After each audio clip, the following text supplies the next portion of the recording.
Well, welcome, folks, to another edition of the Free Market Cash Patient webinar every Wednesday at 7 Eastern. I am not Jeff Cantor, my co-host, who's on vacation, but I am using his visual since it is his Zoom. I am his co-host, Charlie Froman. And Jeff and I have been hosting these weekly webinars for about 2 years, if not more. And the reason we host these weekly events is really because out of luck and determination, and honored by some folks like John Goodman at Forbes, we've become known as cash patient makers from the nature of the health plan we sell to families and small businesses. And we've been incorporated into an award-winning app that facilitates cash appointments. And to help grow that market, we've had a lot of guests over the months and years, various providers that are seeking cash patients. And we want the growing cash patient market to know about these innovators. Cash is king, and it gives you so many more choices. Dr. Needham, who owns Moses Lake Pharmacy in Washington State, is not the first innovative pharmacist we've had. We had T.W. Taylor, my neighbor pharmacist, a couple of months ago. I've always wanted to highlight more pharmacists because, frankly, it's their compounding skill that I think is underutilized in the market. I was in India, as I told folks in the last pharmacist webinar, getting a concoction of some kind for a chronic illness that I kind of have. And I wonder why pharmacists can't give me that same natural concoction here. I'm sure there's some government limits, as they always seem to be, interfering in the doctor-patient relationship. But Dr. Needham, more directly than my other pharmacist guest, really wants cash patients. He's not going to waste overhead expense with third-party reimbursement. So that's tonight's guest. And Shawn, I'm going to turn it over to you to sort of give us an intro of who you are and why a national audience should care about your niche. What's the upside? What are the implications? And then we'll go straight to Q&A. Yeah, perfect. Well, first of all, Charles, thanks for having me on. I really, really appreciate it. It's definitely an honor. And second of all, I wanted to just clear something up. I am a bachelor's of science degree, so I am not a doctor. I am, that would be reserved for a PharmD, and I was one of the last bachelor's graduating classes from the University of Washington, and I am very, very proud of that. So I just wanted to clear that up because I'm not a doctor of pharmacy. I'm a bachelor's. So that being said, I and my wife both are pharmacists, and we opened up Moses Lake Professional Pharmacy in 1998. And by the way, you still can get things concocted, things compounded like you did in India from special pharmacists like us. So Janet and I, after we opened our pharmacy, we were kind of disenfranchised about how we served patients. And typically the typical pharmacist role today is literally counting and pouring pills and collecting insurance copays. Well, as you can imagine, that is not very, it doesn't create very much value. So you don't feel like you've created very much value. And it's not very rewarding. So we realized right away that either we change what we're doing or we get out of pharmacy. And so we decided to change what we're doing. Now, part of that was too, why do most pharmacists just count and pour pills and collect insurance copays? Well, that's how the traditional system, that's what they promote. So you have to pump out more prescriptions in order to make any kind of money. And even that, it's very difficult to make money. Let me give you a little history on our pharmacy. We opened up on October 5th of 1998. In 1999, I was doing a little quick audit on reimbursement from an insurance company on the drug Actonel. We were dispensing a drug Actonel for bone loss, and I realized that I was getting paid 50 cents over my drug costs. It didn't cover the label. I didn't pay extra for the label, extra for the vial, extra for the lights, for the pharmacist time, none of that. 50 cents over my cost of like a $50 drug. So I realized right away that there is no way I can continue to serve patients the way I want to serve patients with a third-party insurance company paying me that. So that was the first insurance company that we said no to. That was back in 1999. And fast forward 3 years later, 2002, we have stopped billing all insurance except one, our state Medicaid. 2002, our state Medicaid came to the pharmacists, as they do with all healthcare professionals. And every few years they come to them and they negotiate a new contract and they say, we're decreasing your reimbursement. And what do most medical providers do? They say, oh, well, okay, we'll roll over and take it, and we'll just, give crappier service and crappier quality to our patients. And they were decreasing reimbursement by 25%. And Janet and I were one of 7 pharmacies out of 1,400 in Washington State that said, no, we're not going to do it. And that was in 2002. People told us we were crazy. Doctors told us that we were crazy. There was our staff members that told us we were crazy. They didn't believe in it. They also said that, oh, well, I can't believe you're not going to take care of the poor people. And here's mine and Janet's thought. Well, I want to take care of the poor people the way I want to take care of the poor people. I want to give charity care where I want to give charity care. When you accept Medicaid, you're basically given care the way they want you to give care, which is crappy quality, crappy service. And I didn't want to do it that way. So we said no to that. And that's when we started out being 100% cash only pharmacy. And that was almost 20 years ago. And I look at ourselves, and we were pioneers in the industry. So for over 20 years, we've been cash only. Most everybody said that we could not be successful. Well, I think Janet and I have not only survived, but we've thrived in that model. Now, why have we thrived in that model? Well, because we believe in how free markets work. We believe that in a free market, patients decide on quality, on price, and on service. In the traditional healthcare system where there's insurance involved, there's not a free market. Insurance companies tell patients where to go. Why do you think in traditional healthcare we get poor service, poor quality, and a high price? Because somebody else is paying the bill and somebody else is telling people where to go. That's not what I wanted. I want to take care of my patients the way I want to take care of my patients, along with prescribers that we partner with. And there's no third party in between. And we have never looked back since. Now, our model has changed a little bit. In 2002, mind you, there was no Medicare Part D yet. What is Medicare Part D? Medicare Part D is prescription coverage under Medicare.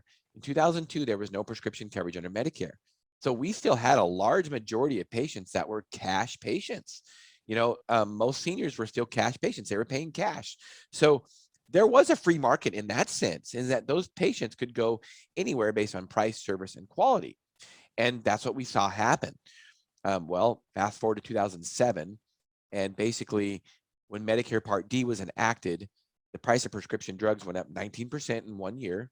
Yes, I said that. Yes, the price went up when Medicare Part D started paying for drugs.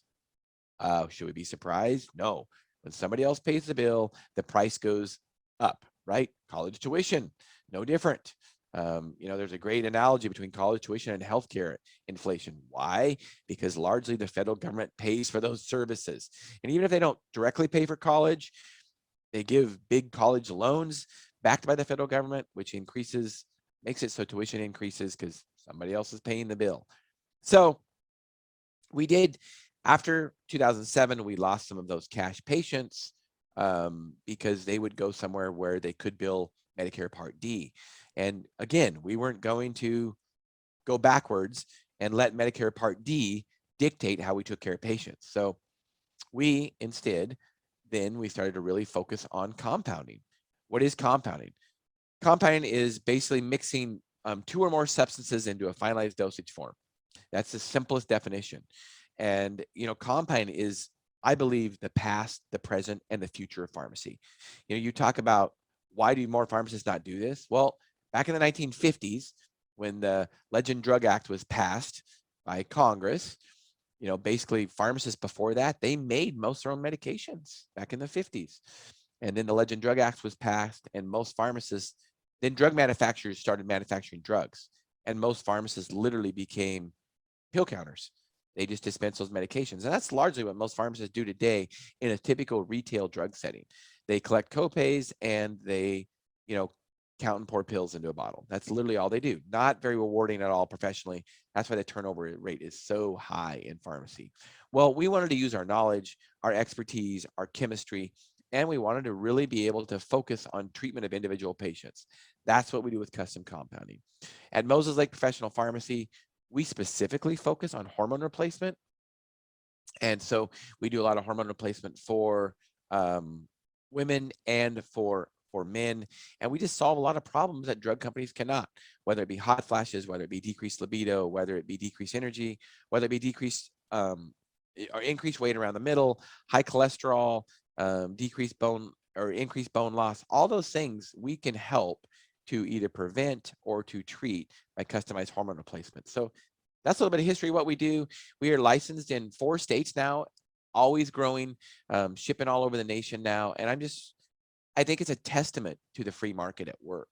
Instead of letting somebody else, like a third party, dictate how we take care of patients, we take care of them the way we want to, along with a prescriber. And we love what we do. We have a passion for it. So that's a little bit of history about us. That is great, Dr. Needham. Well, not Dr. Needham, Shawn, Thank you. Mr. Pharmacist Needham. How do you tell folks to call you? What do you have them call you? Just a pharmacist or what? Yeah. Shawn. I mean, I just have them call me Shawn. Okay. Yeah. And you are a pharmacist That's or correct. not? I'm a pharmacist. And, Okay. Let's just clear that up that, pharmacists that call themselves doctors, they have a PharmD degree, but their license is the same. We're all pharmacists. They have a doctorate degree and I have a bachelor's degree. And honestly, the education is really no different. They just extended a year. And talking about government payments, really it was a way for pharmacy schools to charge graduate tuition and make school more expensive. Didn't mean the education was any better. In fact, I think it's less. It's not as good as it used to be. It's not as difficult. Well, Dr. Campbell, as you unmute yourself, let me ask one quick question. The cash payment for your services, and I definitely want to hear more about compounding, because to me, that is old, but it seems to me with the personalization revolution in healthcare, that should explode theoretically as people become very dissatisfied with standards and one size fits all. That's one question. The question is, can folks use health savings accounts to pay you those debit cards, or what is the usual method of payment? And then I'll turn it over to Dr. Campbell. Yeah, over 90% of our payments are some sort of credit card. And yes, we accept health savings accounts, definitely. And I think that's a great way to pay for our services. And one of the reasons a lot of pharmacists don't do it is because it takes more training, special education. It takes more time. You do have to focus on it.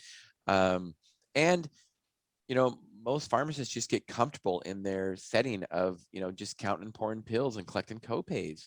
And really, in order to go into a cash market, even though it's very, very rewarding for us, because it gives us that personalized relationship with the patient, you got to step out on a limb. And I mean, there's still pharmacists that we talk to across the nation. It's like, well, what do you mean you don't bill insurance?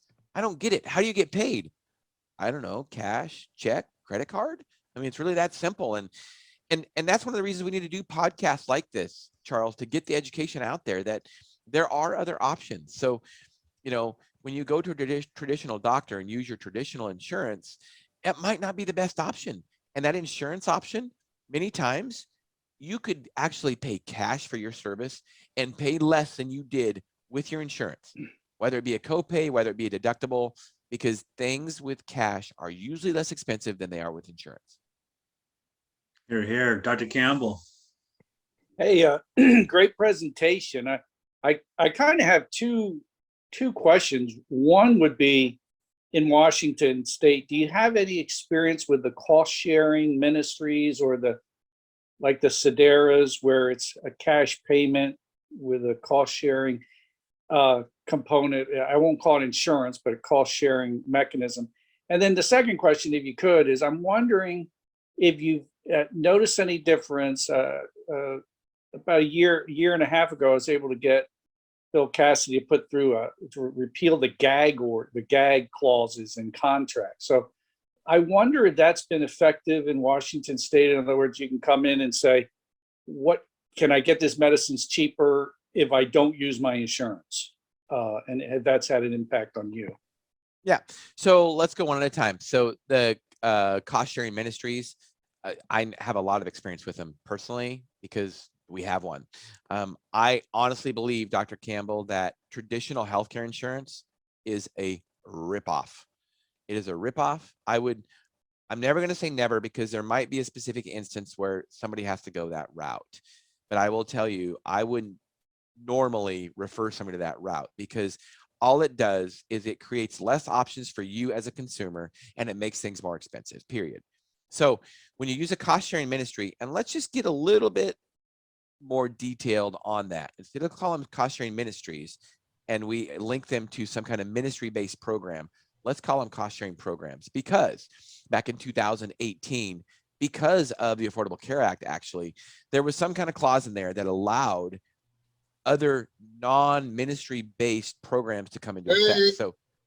So New Health is one of them, KNEW, New Health. I've actually interviewed them on my podcast, and they are non-ministry based. So, and when I was in the process of writing a book, I was really concerned back in like 2015 when I started. It's like one of my answers to fixing healthcare was to use cost sharing ministries. And I'm like, how am I going to answer the question when somebody says, well, I'm not faith-based, so I'm getting discriminated against, I don't have an option. So fast forward 2018, we've got other options. And Sedera, I don't know which ones are faith-based or not. I know New Health, KNEW, is not faith-based, but there's Sedera, there's Zion, there's Samaritan Ministries, which was my first experience that we signed up with them. There's Christian Healthcare, which is what my wife and I are now. There's Liberty Share, and Liberty Care, and there's MediShare. There's other ones popping up all the time. This is what I love. Think about this. When I first started talking about this a few years ago, there were like 4 options. Now there's like 8. Why? Because the free market is working. There are more and more of those because patients are demanding them. Consumers are demanding them. Guess what? Are there more insurance companies popping up? No, there's not. There's not more insurance companies popping up saying, oh, well, here's another option where you can buy your health insurance. No. Why? Because the government has so heavily regulated the insurance industry that there is no such thing as private insurance anymore, in my opinion, when it comes to healthcare. It is all government healthcare. If you have traditional healthcare insurance, whether it be Medicaid, whether it be Medicare, or whether it be Premera Blue Cross of Washington, it is government insurance because it is so highly regulated. They are told what to cover at what price to cover it. So it's government insurance, period, which makes your options really limited. So with a health sharing ministry or health sharing program, you pay a certain amount a month, and it's not, like you said, it's not insurance. So there's really not a deductible. It's really not a premium because it's not insurance, but then you get to decide where you go to the doctor. You get to decide what services you want. Like for instance, with Samaritan Ministries, we decided we were paying about $450 a month for an entire family of 4 with Samaritan Ministries. We had one claim. It's really not a claim because it's not insurance, but my son broke his wrist. We had an amazing experience.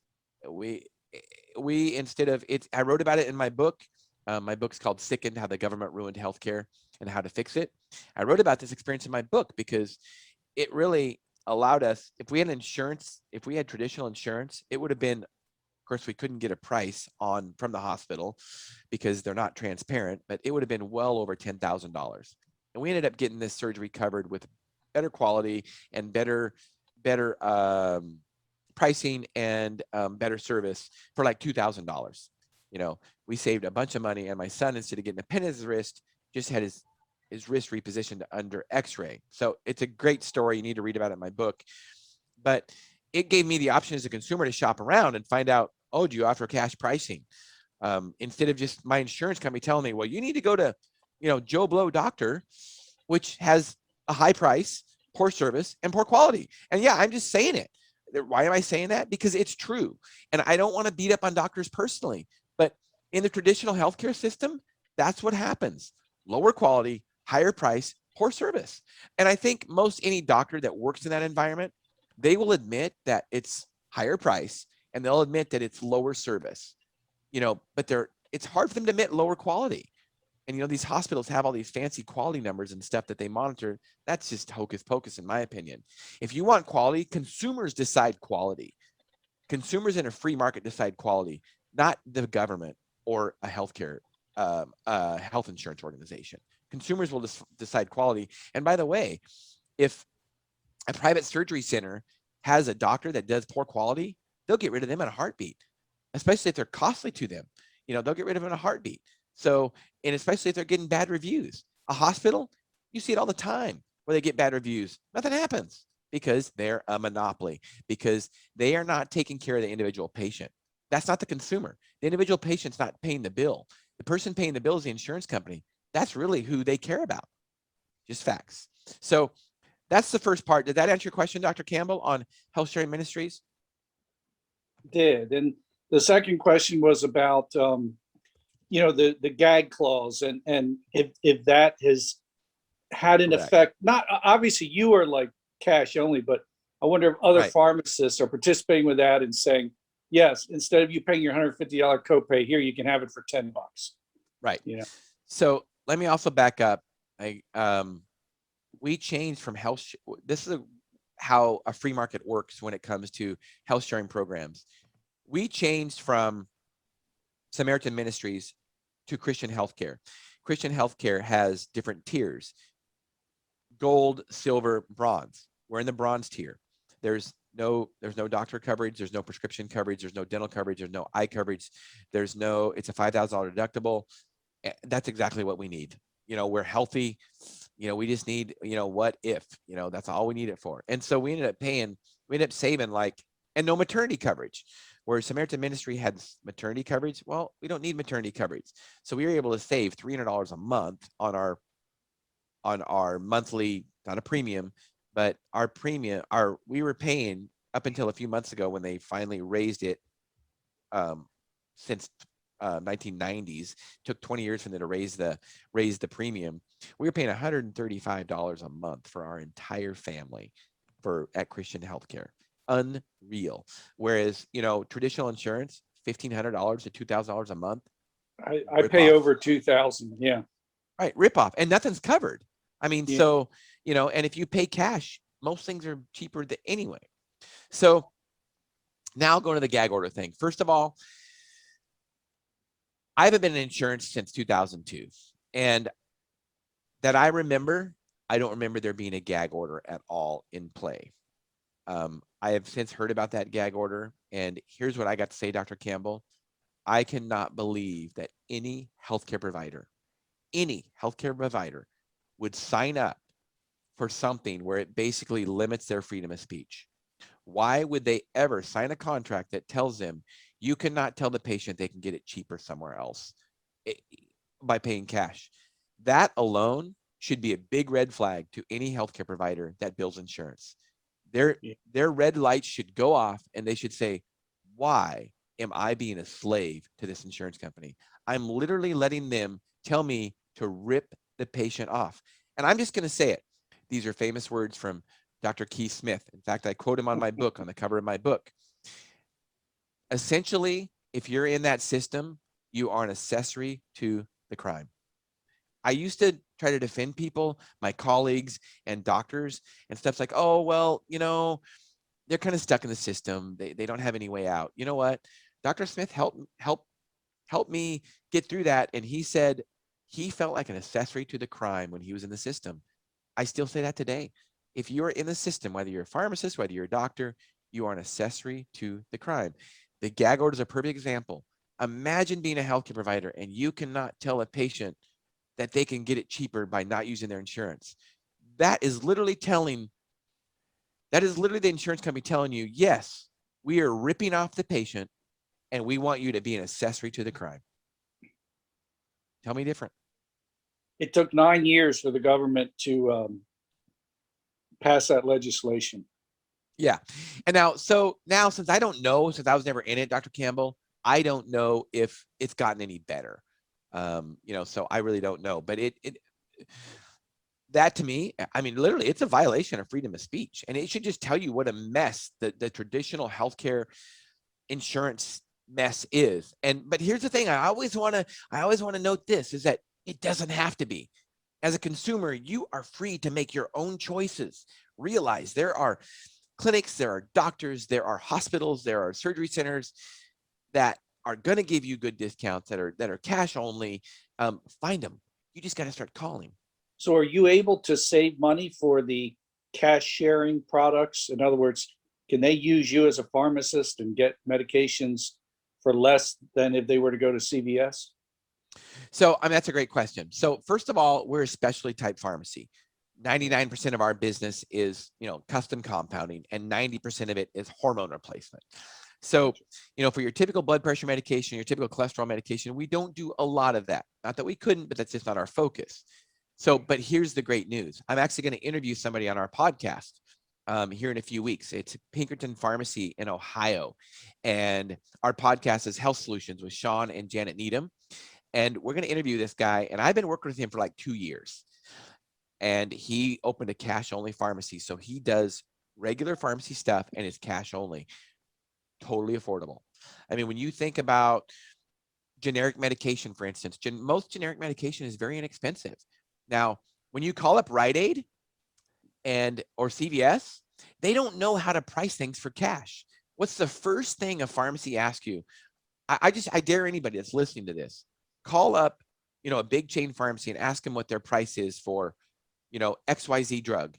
And the first thing they will ask you is, what's your insurance? Well, I'm paying cash. I don't have insurance.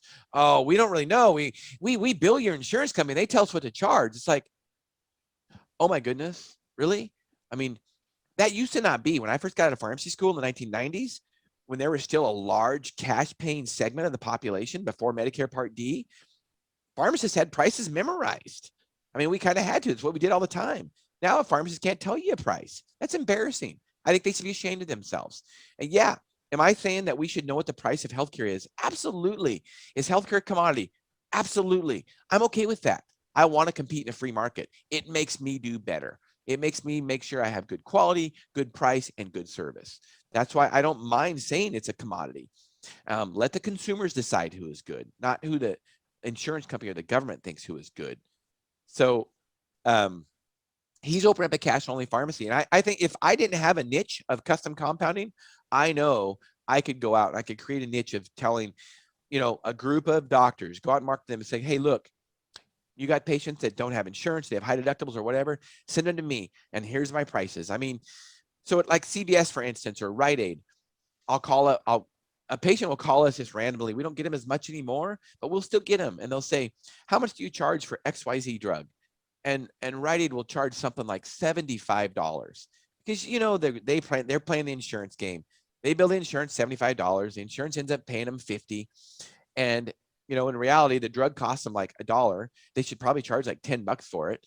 And, they call us and we're like, yeah, I'm like, no, we could give you that for, $15 for a 3-month supply.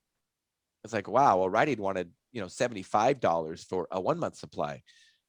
Yeah. And that's the game they play. They don't know any different. They should, but they don't. And then speaking of insurance. So how many times do I see a patient's like, yeah, my copay is, it's $20 a month. I'm like, well, you could pay cash at our pharmacy and get a 3-month supply for $50. There again, you're better off not using your insurance. But people don't know that. They've got this magic insurance card, and they are indoctrinated by their employer that pays for it or by somebody else that pays for it that it's good insurance. How many times do I hear somebody say, I've got good insurance? You know what? There is no such thing as good health insurance. It's all a ripoff. I mean, the best health insurance we have, it's in chapter 6 of my book. The best health insurance we have is not some magic policy we can buy. It's how we take care of ourselves. That's the best insurance we have, first of all. Second of all, do we have to have some kind of catastrophic coverage? Yeah, sure we do. Health sharing programs are a good example of that. But we need to take care of ourselves first. And as healthcare providers, we need to educate and empower consumers that they are in charge of their own health, and not just, physically and mentally, but also financially. If they're in charge of their own health, it will be much less expensive, period. Thank you. You're welcome. Thanks, Dr. Campbell. As always, we're privileged to have you be a regular for sure. Shawn, while I ask this question, you may want to check your video. It's been out for a bit. If you can bring that back on. Yeah, you bet. Give me a couple scenarios where the patient comes in, there you are, and they are not satisfied with the manufactured pill their doctor wants to give them. Maybe they're wondering, why am I taking this maintenance med forever and not getting better? I assume you're going to say, well, let's look at the ingredients and the goal. And you know what? A compounded alternative might save you money, might give you better results. Is that the kind of conversation that you have sometimes? Oh, we have that conversation very, very commonly. So my wife and I are very unique in the fact that, here we are, we're two pharmacists. And I think that's why this is a very powerful statement. We are two pharmacists, and we don't believe in most drugs to treat chronic disease. Let's just use type 2 diabetes as an example. How many times do we prescribe medications for type 2 diabetes? All the time. I mean, we do it, and we just keep people on these drugs. So let me back up to 2002. Another thing that changed that changed our mindset in our pharmacy. So Janet had a patient call her who she'd taken care of forever, even before our pharmacy. And this patient called up, and this patient weighed over 500 pounds. She was wheelchair bound. She was on 20 different medications, for hypertension, for high cholesterol, for diabetes, for the side effects from those drugs, for CHF, for, COPD, all these things that are mostly lifestyle created. And she knew it. And, here we had been for years. We were dispensing these medications, and we were kind of enabling her in her lifestyle by giving her these drugs that were really not helping her. They weren't costing her nothing because the taxpayers were paying for it. Yep, state Medicaid was paying for it. And so it was really expensive, just not expensive for her directly.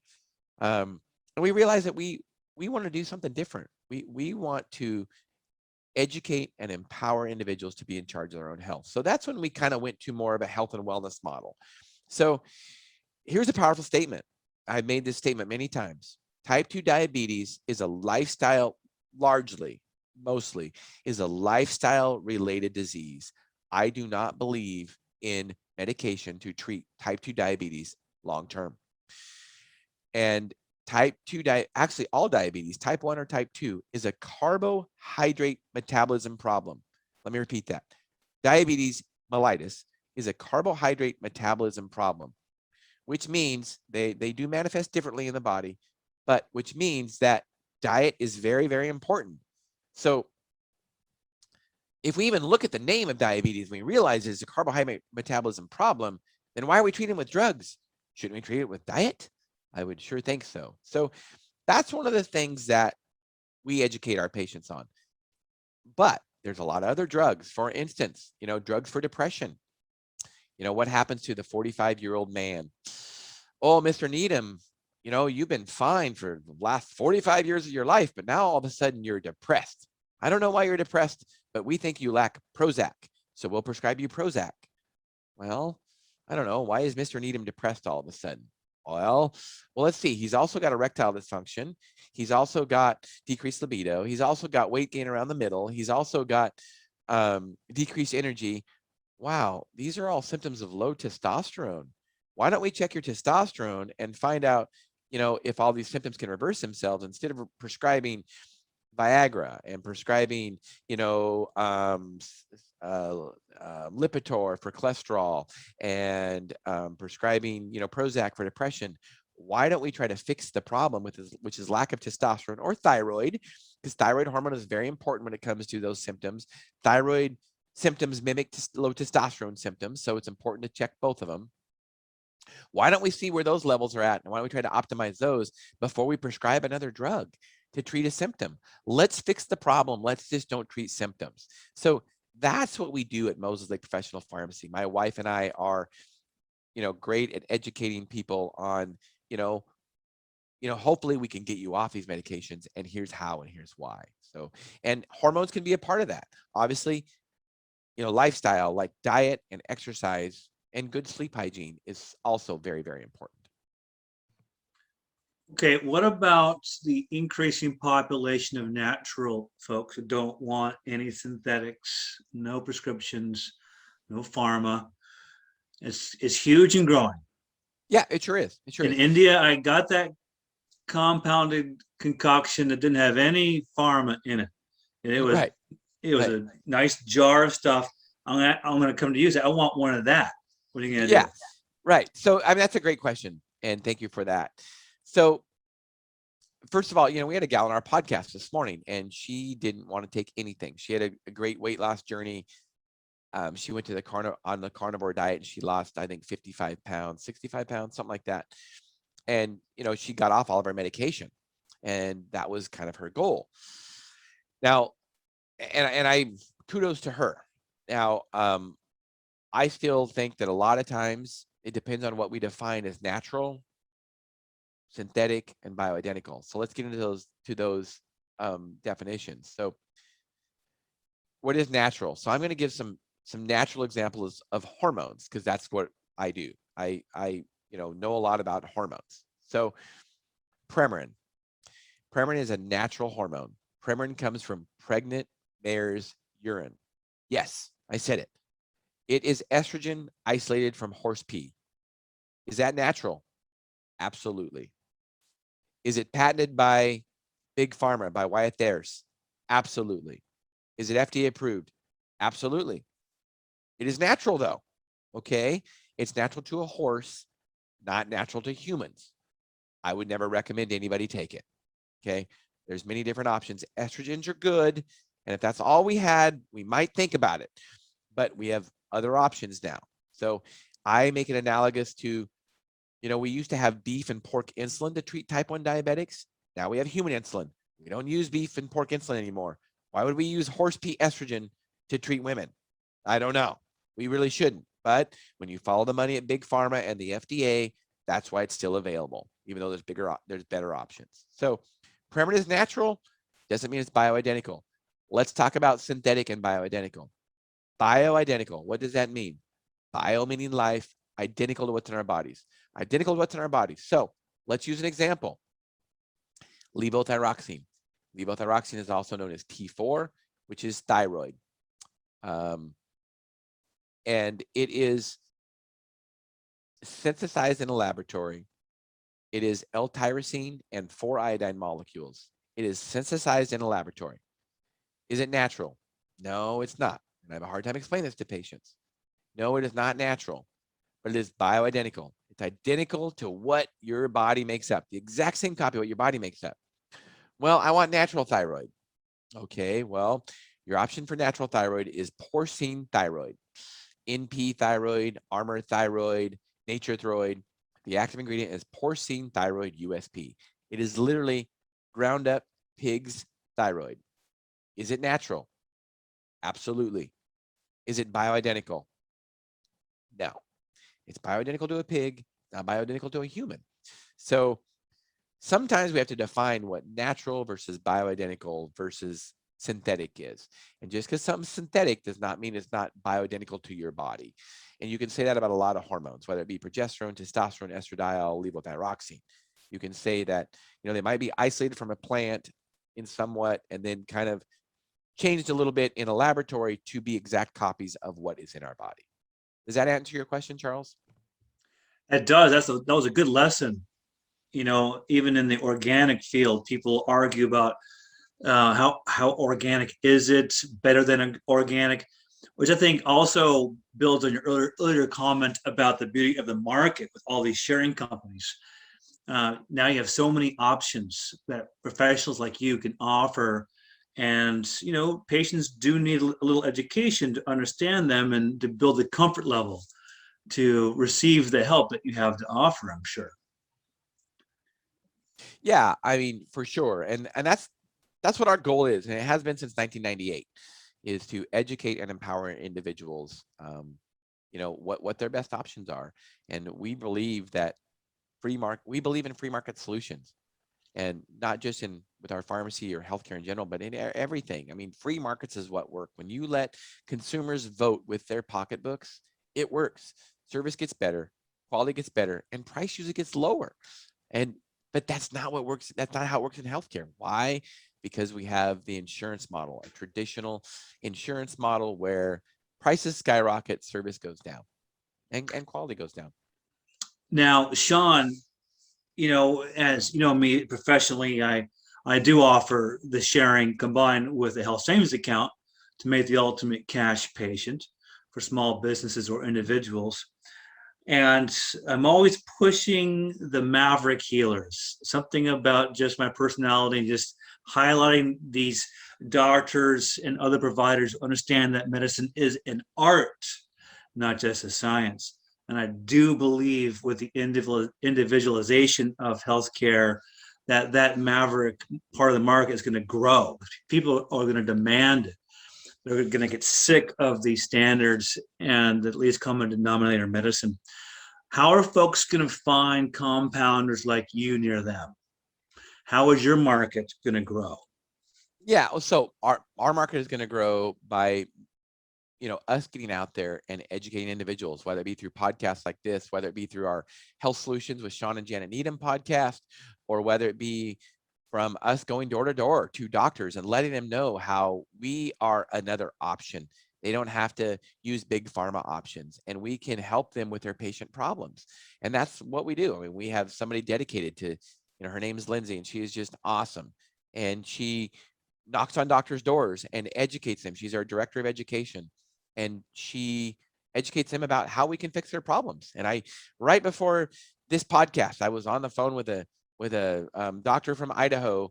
Actually, she's a physician's assistant from Idaho, and she had two patient problems with hormones that she wanted me to consult on.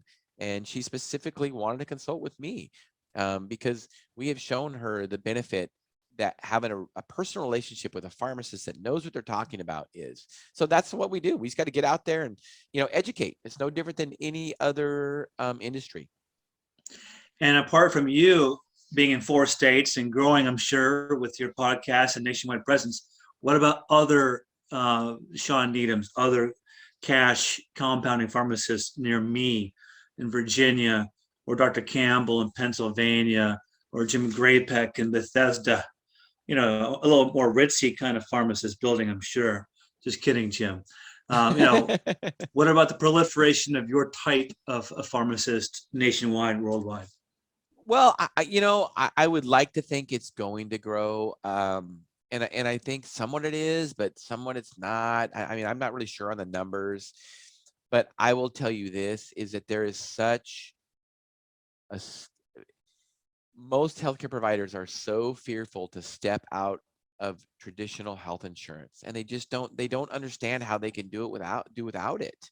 And I do want to believe that market's growing, partly because I think one of the reasons this pharmacy that I'm going to be interviewing here in a couple of weeks, I think one of the reasons that he was out there is because consumers demanded it. For one, it's a free market responding, but I think one of the big reasons why is because of direct primary care. So as you know, Charles, DPC doctors that, they're primary care doctors and they don't take any insurance and they have a monthly membership fee. Well, those doctors also want to work with other cash paying facilities. So that's why you're seeing more specialists now, whether it be dermatology, whether it be urology, whether it be rheumatology, that are going out and not billing insurance. Why? Because the direct primary care doctors wanted somebody to refer to where they didn't have to mess with insurance. So that's where those specialists came into play. I'm assuming that's why a cash pharmacy came into play, because there's more cash doctors out there. And I think we're going to see more and more of that. Are we always going to see a traditional model of health insurance? Unfortunately, yes, probably. But I also think that there will always be another option, a free market option, where patients can decide how much they want to pay and what kind of service they want to pay for. Well, we aim to achieve that goal through the Cash Appointments app, even encouraging the specialists too afraid to go all the way cash to offer a few appointments a month to test out the world of cash patients, to see how they like it when there's no coding, no bill chasing, and to get more employers and individuals using sharing and HSAs to go cash on the payment side. So Dr. Needham, how can folks reach you and get your book? Because I shared that screen for a bit, as you saw, from Amazon. As we wrap up here. Yeah, thank you for doing that. So our pharmacy is Moses Lake Professional Pharmacy, mlrx.com. We have a great YouTube channel. If you Google that YouTube channel, which is also part of our podcast, Health Solutions with Shawn and Janet Needham. Of course, you put my book up there. And I have a Facebook page. So Shawn Needham in Moses Lake, my Facebook page, and you can follow me there. And our Moses Lake Professional Pharmacy has a Facebook page too. So we would appreciate a follow, and you can always message me if you have any questions there. Yeah, I think there's your site. That's right. So thank you very much, Shawn. This has been fantastic, and we'll have that up at our your-mp.com/webinars site. If you go there and scroll down, you'll see our video platforms. By this weekend, we'll have Mr. Needham's, Pharmacist Needham's recording up at BitChute, Brighteon on YouTube, and Rumble. So thanks again, Shawn. It was fantastic. I really appreciate it. Thanks for having me on. It was an honor.